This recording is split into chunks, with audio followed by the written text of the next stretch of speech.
시사발전소 한진입니다. 검찰공화국 되어가는 우리나라의 미래를 좀 점쳐볼 만한 최악의 좀 소식이 또 전해졌죠. 그래서 그 관련된 내용을 말씀을 좀 드릴까 합니다. 자, 도이치모터스 주가 조작 사건이 이제 앞서 말씀드렸던 것처럼 처음으로 공론화되는데 큰 역할을 했던 것은 뉴스타파의 탐사보도 때문이었던 것으로 여러분들도 기억을 하실 겁니다. 자, 그런데 그들이 보도할 수 있도록 어떤 발판을 마련해줬던 제보자는 누구였냐? 다름 아닌 현직 경찰관이었죠. 자, 해당 경찰관에 대해서 검찰이 징역 1년을 구형했다라는 소식이 전해졌어요. 일단 먼저 관련된 내용의 기사를 함께 보시고서 추가적으로 이야기를 짚어보는 것으로 하겠습니다. 한겨레의 기사입니다. 자, 김건희 내사보고서 유출 경찰관 공익 제보였다. 징역 1년 구형. 자, 보도록 하죠. 자, 16일 경찰관 송아무개 씨에 대한 첫 공판이 열렸습니다. 송 씨는 2013년 작성된 도이치모터스 주가 조작 사건 내사 자료를 2019년 10월부터 12월 탐사보도 매체인 뉴스타파 등에 유출한 혐의를 받고 있죠. 자료에는 김건희 씨에 대한 언급과 함께 도이치모터스의 주가 변동과 일일 거래 내역, 거래량과 거래 대금 등이 기재됩니다. 자, 검찰은 이날 송 씨에게 징역 1년을 구형했고 송 씨는 혐의를 모두 인정하면서도 윤석열 당시 검찰총장의 배우자에 대한 도덕성 검증을 위한 공익 제보였다는 점을 강조했죠. 수사 분야를 공부하기 위해 황아무개 경위에게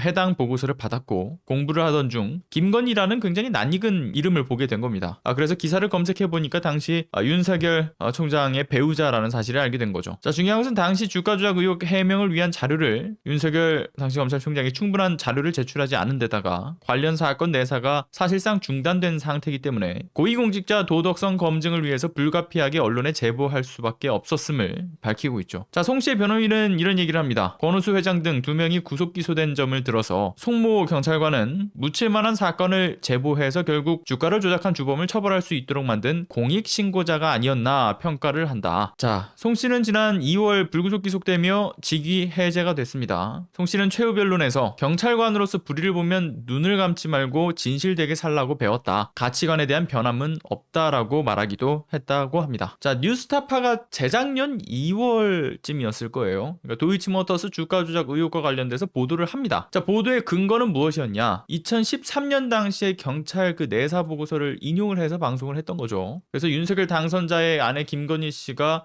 주가 조작 작전에 이른바 쩐주로 참여를 했다라는 것이 그때 최초로 이제 보도가 됩니다. 그래서 도이치모터스 주식하고 뭐 증권 계좌 그 현금 10억 원을 선수인 이정필에게 작전 수행을 맡겼다. 그리고 2009년부터 2011년까지 시세를 조작했을 가능성에 대한 내용들이 담겨 있던 경찰의 내사 보고서였어요. 그 보고서를 뉴스타파가 입수해서 이야기를 했던 것이죠. 자, 그런데 아시다시피 경찰이 당시에 끝내 내사를 더 이상 진행할 수 없었던 결정적인 이유는 2013년 3월에 주가 조작 가능성을 인지하고 내사에 착수했을 때 경찰이 금융감독원한테 뭘 했느냐? 바로 자료 협조 요청을 했죠. 그러니까 이 주가 조작 혐의에 대해서 이런 혐의가 있으니까 관련된 자료를 좀 달라라고 했는데 금감원이 거부를 해요. 거부를 하게 되면서 주가 조작 의혹에 대한 혐의점을 곧바로 확인할 수가 없게 됐던 거죠. 근데 때마침 금감원은 자료 협조 요청에 대한 것을 거부하던 시기에 하필이면 역시나 이거를 처음 제보했었던 제보자 측에서도 갑자기 소극적으로 태도가 바뀌면서 끝내 내사는 그렇게 유야무야 돼버렸던 겁니다. 그렇게 깜깜이가 되었던 사건이 재작년 뉴스타파에 의해서 해당 내사 보고서를 가지고 있던 경찰관이 제보를 해서 문건을 전달해주면서 사건이 다시금 수면 위로 떠오르게 됐던 거죠. 문제는 그 당시 이 내용의 보도가 이뤄지면서 당시 제보한 현직 경찰관의 제보 이유에 대해서는 전혀 언론에서 조명하지 않았다는 점이에요. 아니, 왜 이 경찰관이 뉴스타파에 제보할 수밖에 없었는가에 대한 것을 전혀 다루지 않는다는 게 이게 정말 좀 당황스럽게 만드는 점이었죠. 그 어떠한 언론에서도 이 부분을 조명하지 않습니다. 그리고는 이 사건이 뒤늦게 수면 위로 오르고 나서 수사가 진행되던 그 과정에서도 언론에서는 심상치 않은 기류가 있었죠. 아니, 수사 중인 수사관이 무리한 수사를 뭐 이어가고 있더라, 뭐 이런 언론 보도가 나오기도 했었고요. 그리고 주가 조작 의혹과는 별개로 그 조사를 받는 사람의 뭐 가족의 사업체를 건드려서 별건 수사를 하고 있더라, 이런 이야기, 이런 수사 자체에 상당히 뭐 중대한 어떤 문제점들이 발견되고 있다라는 이야기들이 언론 언론 보도들을 통해서 쏟아져 나와요. 이게 어떤 언론들에 의한 어떤 수사에 상당한 이 수사팀의 부담감을 느낄 만한 이 언론들의 여론 조성이 됐던 거죠. 그리고 여기서 그친 것이 아니라 경찰의 그 2013년 내사의 경우에도요. 이미 그 이전이었던 2010년과 2011년에 금융감독원을 통해서 당시 권오수 도이치모터스 회장이 이미 2차례 조사를 받았다. 뭐 이런 보도도 나왔고요. 또 뭐 한국거래소를 통해서 금감원 심리도 모두 이미 마쳤기 때문에 주가 조작 혐의가 그때도 없다고 했는데 왜 지금 이런 무리한 수사를 하고 있느냐. 이런 이야기들이 나오죠. 그러니까 지금 와서 보게 되면 검찰의 수사 과정에서 그 확인됐던 이 김건희 씨 통정거래 혐의에 대한 어떤 이야기들은 언론에서 그냥 다 싹 빠져버렸고요. 빠져버린 채로 보도가 이뤄졌고 심지어는 언론 보도 내용들이 허위 날조된 그 내용들에 가깝다라는 것을 알 수가 있던 점도 우리가 확인할 수 있었습니다. 일단 뭐 당장에 먼저 권오수 회장의 2차례 그 금감원을 통한 조사 내용은 금감원에서 확인해 줄 수 없다라는 답이 있었고 최근에 또 들어서서는 주가 조작 행위인 명백한 통정 거래가 확인되기도 하지 않았습니까? 그런데 이들은 한술 더 떠서 주가 조작 연루 의혹의 근거가 오로지 경찰의 내사 보고서뿐이다. 그리고 당시 경찰은 사건을 종결했었다라고 선을 그으면서 마치 그 당시도 문제가 없었는데 정치적 공격으로 지금 프레임이 짜맞춰지고 있고 억지로 무리한 수사가 진행되고 있다라는 그러한 뉘앙스의 정말 기상천외한 보도들이 쏟아졌죠. 누가 봐도 친윤 편향된 기사들이었습니다. 그리고서는 내사 보고서를 뉴스타파에 제보했던 현직 경찰관 바로 입건 조치가 돼요. 혐의자들은 수사 기소 정말 막 지지부진하던 그 가운데 제보했던 경찰관만 순식간에 입건이 됐죠. 그리고 재작년 8월에 서울중앙지검 형사 3부에서 수사를 맡게 돼요.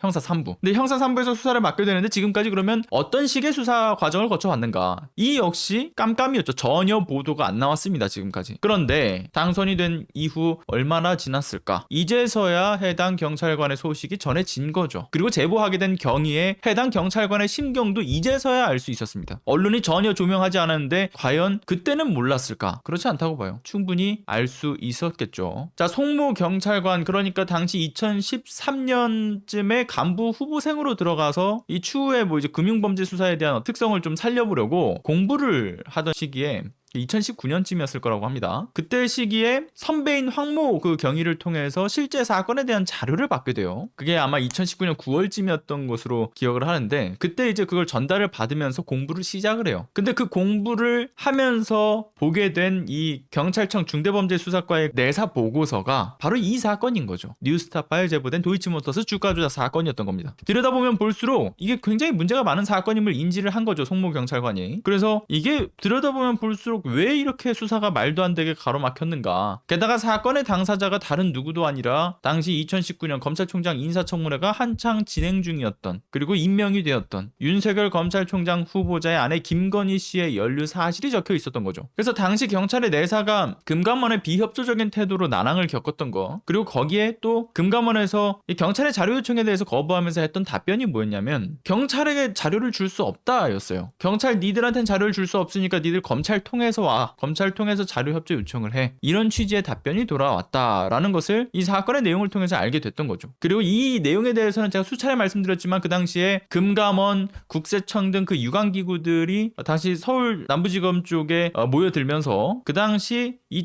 2013년쯤이었을 겁니다. 박근혜 정부 초창기 때 증권범죄 합동수사단이라고 하는 것이 꾸려졌죠. 아니어도 여의도 저승사자라고 불렸던 서울 남부지검에 증권범죄 합동수사단이 꾸려졌고 그 꾸려진 곳 안에는 국세청이며 금감원이며 각종 유관기관들이 다 모여드니까 이들을 무조건 금융범죄는 이 증권범죄 합동수사단을 통했어야 됐고 그 증권범죄 합동수사단은 참고로 특수부 이중대라고 불리는 증권범죄 합동수사단 합수단이라고 하죠. 합수단 단장부터 그 아래 검사들이 죄다 특수부였어요. 특수부. 그리고 윤석열 이 당선자는 참고로 특수통으로 대표되는 검사 출신이죠. 자, 그러니까 금감원은 금융범죄는 합수단에서 거쳐서 와라 라는 걸로 검찰로 돌린 거죠. 너희들이 자료 요청해봤자 우리는 줄 수 없다. 자, 심지어는 그런 이 여건 속에서 검찰총장 당시 후보자였던 윤석열 후보자의 그 청문회 과정에서 아내인 김건희 씨랑 장모인 최은순 씨와 관련된 막대한 재산 축적의 그 배경 의혹과 관련된 문제가 제기된 바가 있었죠. 주식 매입과 관련돼선 경위를 설명을 하고 관련된 자료를 제출해라 라는 요구도 있었어요. 그런데 그럼에도 불구하고 당시 윤석열 검찰총장 후보자 이를 충분히 해명하지도 않았고 자료 제출에도 응하지 않았죠. 심지어 이번 대선 과정과 그 정치인 선언 이후의 그 과정에서 과정에서도 역시나 이 자료에 대해서 제공하지 않았고, 그리고 물론 제공은 했던 기록은 몇 가지 있긴 합니다만은 그 기록은 자신들이 분리하지 않은 내용들만 추려서 선택적으로 뺄 건 빼고 선택적으로 집어넣을 건 집어넣어서 국민을 기만하기 위해서 자료를 공개했었던 것뿐이었죠. 자, 아무튼 송모 경찰관은 결국에는 이 도덕성 검증 차원에서, 그리고 무엇보다 진실을 알리는 차원에서 결국은 언론에 공익 제보를 하게 됐던 거죠. 그래서 언론의 내용들을 쭉 다 종합을 해보게 되면 본인이 정의를 추구하는 그 과정에서 분명 어떤 법의 테두리라든가 또는 뭐 경찰관이라고 하는 직업에서의 어떤 윤리적 측면에서의 잘못은 분명히 있다라는 것을 본인이 인지하고 반성을 하고 있어요. 그런데 경찰관, 그 송모 경찰관은 이런 얘기를 하죠. 그럼에도 불의를 보면 눈 감지 말아야 된다라고 배워왔다. 진실되게 살라고 배워왔다. 그리고 그러한 가치관에는 변함이 여전히 없다. 이런 이야기를 최후 변론을 통해서 이야기를 했죠. 결국은 그 최후 변론의 이 발언이 전 정말 되게 굉장히 뭐 뭉클하게 좀 다가온 것 같아요. 결국 이 사안의 어떤 심각성, 이 수많은 권력기관들과 검찰기관이라고 해야죠. 검찰기관에 의해서 외압으로 인해서 사건이 무마되었을 가능성이 높다라고 보여지는 매우 이상한 정황과 근거들에 대해서 자신의 신념상 이를 그냥 두고 볼 수 없다라는 것을 느끼게 해주는 그러한 발언이었다라고 봐요. 자, 아무튼 그리고 무엇보다 이제 이 정상적인 수사 과정을 경찰선에서 어쨌든 간에 다시 진행할 수 없음을 좀 분명히 인지를 했던 거죠. 송모 경찰관도. 그러니까 범죄가 명확한데 불가능하다라고 이제 판단이 드니까 결국에는 송모 경찰관의 어떤 정의로움과 용기 덕분에 내사가 중지되다시피 하면서 무려 6년 이상을 방치되어 있었던 이 사건이 결국 수면 위로 올라오게 된 거고, 뉴스타파 등을 통해서 보도가 나간 이후에 1년 6개월간의 수사를 통해서 권오수 회장을 비롯한 주가 조작에 가담한 인원들에 대한 그 구속 기소가 이뤄지게 된 거죠. 문제는 이 이후의 수사에서 드러났던 김건희 씨가 이전에만 해도 김건희 씨에 대한 부분에서는 뭐 쩐주였죠. 단순 쩐주였는데 이 사건 이후에 바로 이제 김건희 씨가 등장을 했던 것은 쩐주가 아니라 적극적인 공모 관계가 확인된다라고 하는 것인데, 결국은 이 사건이 김건희 씨의 혐의점에 대해서는 특히나 윤석열 당선자의 당선 소식 이후 그 어떠한 언론에서 지금 다루는 곳이 없어요. 되려 공익적 목적으로 제보한 이 제보자만 1년 구형이 떨어졌고 곧이어 재판 결과가 나오는 겁니다. 제가 그 언론 통해서 보니까 한 다음 달쯤에 그 결과가 나온다라는 것 같아요. 물론 정상적인 공익신고 절차에 따르지 않고 언론에 대한 언론을 통해서 제보를 한 것은 문제는 맞습니다. 근데 그렇다면 이런 이야기를 좀 해보죠. 자, 공익신고자 보호법이라고 하는 것이 존재합니다. 그죠? 우리나라는 공익신고자 보호법이 있는데, 공익신고자 보호법에 따라서 공직자에게는 공익신고의 의무가 존재하죠. 자, 이에 대해서는 국가와 지자체가 이걸 보호할 의무 역시도 지니고 있어요. 그러니까 직무 과정에서 알게 된 공익의 침해 행위로 볼 수 있는 이 사건들, 이를 물론 어떤 조사기관, 그러니까 수사기관에 신고를 해야 하는 것이 공익신고자 보호법 제7조에서 규정이 되어 있는 내용입니다. 문제는 우리가 전제 조건이라고 하는 게 있지 않습니까? 수사기관을 통하지 않고 언론에 보도한 이유가 중요한 거죠. 그 배경이 중요한 거죠. 이걸 신고할 수사기관이 적극적으로 이 사건을 무마하려고 했던 주체였던 만큼 공익신고를 언론을 통해서 할 수밖에 없었던 점, 이것이 이 사건의 주요한 판단 요소가 되어야 되지 않는가, 그런 생각이 드는 거죠. 자, 물론 이런 건 있어요. 공익신고자 보호법에 따르면 이 형사 책임, 그러니까 형사적 책임의 어떤 위법 행위에 대해서는 공익신고만으로 보호가 되지는 않는다라고 해요. 특히나 송모 경찰관이 어떤 민감한 정보가 포함되어 있는 수사 기록을 언론사에 넘기면서 이 공공의 기록물을 무단으로 유출한 형법상의 위법 행위를 저지른 것은 사실입니다. 그렇지만 공익신고자 보호법이 일단은 공정한 어떤 경쟁, 그리고 소비자의 이익 등에 해당하는 공공의 이익을 부당히 침해하는 어떤 행위들에 대해서는 신고를 하게 되어 있어요. 무엇보다 송모 경찰관의 제보가 없었다고 한다면 이들의 내밀한 불법 행위를 밝혀낼 이 방법 자체가 전혀 없죠. 전혀 없는 권력형 범죄와 맞닿아 있다는 점에서 송모 경찰관의 행위는 검찰의 구형처럼 징역 1년형이 과연 합당한 처사인가, 이에 대해서는 개인적으로 좀 참 의문이 드는 부분일 수밖에 없습니다. 자, 무엇보다 이 제보를 통해서 송모 경찰관이 개인의 영달만을 위해서 지금 이것을 언론을 통해서 제보한 게 아니지 않습니까? 이걸 뭐 제보함으로써 뭐 막대한 어떤 이득을 취할 목적이 아니었던 점, 되려 이것이 분명히 자신한테 피해가 될 것임을 인지할 수밖에 없었을 거예요. 그러니까 오로지 정의와 진실, 그리고 국민의 알 권리 차원과 도덕성 검증 차원에서 공익신고를 했다라고 보여지는 부분이기 때문에 충분히 참작될 수 있는 부분은 마련되었다라고 저는 생각합니다. 무엇보다 해당 송모경찰관에 대한 선처를 바라는 동료 경찰관의 탄원서 무려 190건 이상입니다. 정확하게 얘기해서는 192건이라고 해요. 그것이 재판부에 제출이 되었죠. 그러니까 송모경찰관의 행위 자체가 조직 자체에 막대한 영향력을 행사하는 돌출된 어떤 개인의 욕심에서 비롯된 게 아니라 총대를 맨 어떤 용기 있는 행위라고 느껴질 정도예요. 자, 민중의 지팡이가 제 역할을 하지 못하는 상황이었잖아요. 그 어느 것보다 정의로워야 할 이 경찰 조직에서 수사기관보다는 무소불위의 권력기관으로 우뚝 서있는 검찰이라는 곳과 금감원 같은 유관기관의 어떤 비협조적인 태도, 이러한 여러 어떤 전방위적 압박을 통해서 수사가 진행되지 못했음을 확인을 했고 방법이 없었던 상황인 겁니다. 끝내 이 사건이 언론을 통해 공론화되지 못한다면 사건은 앞으로도 전혀 밝혀질 수 없다라고 하는 그런 판단이 설 수밖에 없었던 거죠. 게다가 단순한 어떤 불의를 못 참는다 정도가 아니라 자, 주가 조작이라고 하는 범죄 자체가 갖고 있는 어떤 심각성이 있죠. 심각한 요소가 하나 있죠. 그러니까 자본주의의 작동 원리를 근간부터 그 시스템을 무너뜨리는 것이 바로 이 주가 조작 범죄 혐의입니다. 국제사회에서도 통용되는 매우 중한 범죄로 분류되는 이유가 이 자본주의를 흔들기 때문인 거 아니겠습니까? 그래서 금액에 따라서는 미국에서 종신형 때리는 범죄잖아요. 종신형까지 때리는 범죄일 정도로 중한 범죄 중에서도 상당히 고위험군 범죄에 속하는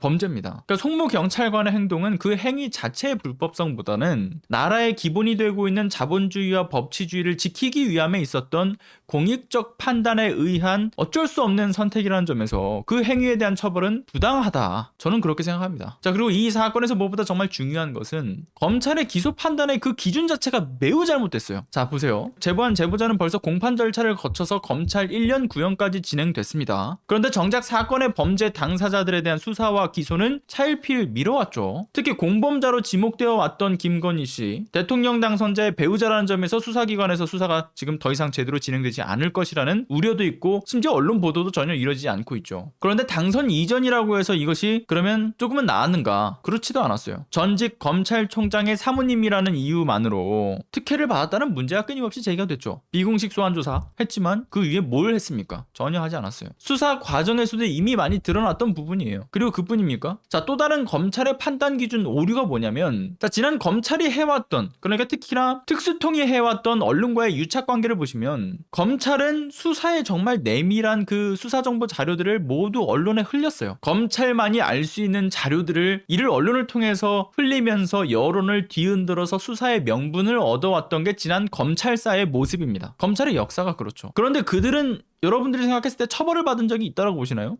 그렇게 수많은 검찰의 수사 내밀한 정보가 언론을 통해서 흘러져 나왔는데 그럼에도 불구하고 처벌받은 이는 없었고 검사들은 오히려 관행적으로 이러한 여론 흔들기를 위해서 수사 정보를 흘렸죠. 너무나 당연하다는 듯이 왜 똑같은 사건에 똑같은 잣대로 검사는 수사받지 못하는 걸까요? 검사는 왜 수사받지 못하고 기소받지 않는 걸까요? 결국 이래서 이 검찰공화국이라는 이야기가 나오는 것이고 이래서 무소불위의 권력이라는 이야기가 나오는 겁니다. 이런 내로남불식 검찰의 선택적 판단 때문에라도 이 송모 경찰관의 징역 1년 구형은 매우 부당한 처사임이 분명한 거죠. 결국 검찰공화국의 서막을 알리는 또 다른 소식이다. 그래서 이 사실을 여러분들이 꼭 널리 알리셔야 한다라고 말씀을 드리고 싶습니다. 중요한 것은 다시 한번 말씀드리지만 송모 경찰관의 행위 자체가 위법성이 없다라는 말씀은 아니에요. 위법성이 없는 것은 아니지만 이 위법성을 판단할 수 있는 근거가 과연 지금까지 제대로 적용되어 왔는가는 아니라는 점이고요. 또 두 번째는 수사기관에서의 위법성, 그러니까 수사기관에서의 유착된 정황들이 결국 경찰의 내사가 이루어지지 못하게 막아왔던 것인데 이 공익신고를 수사기관을 통해서 한다라는 것은 있을 수 없는 일이었고 결국 끝내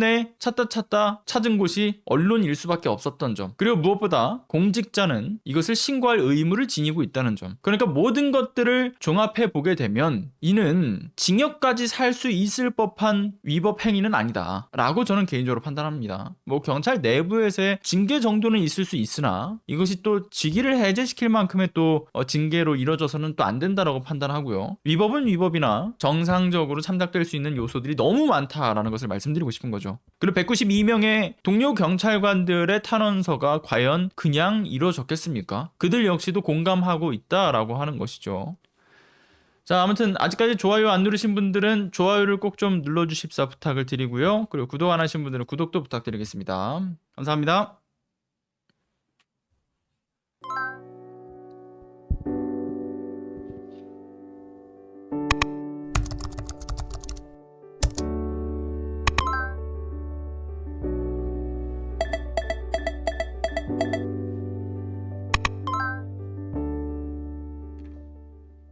안녕하세요.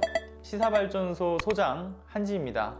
시사발전소는 진실을 찾는 민주 언론으로서의 역할을 다하기 위해서 다양한 방법으로 활동을 이어나가고 있습니다.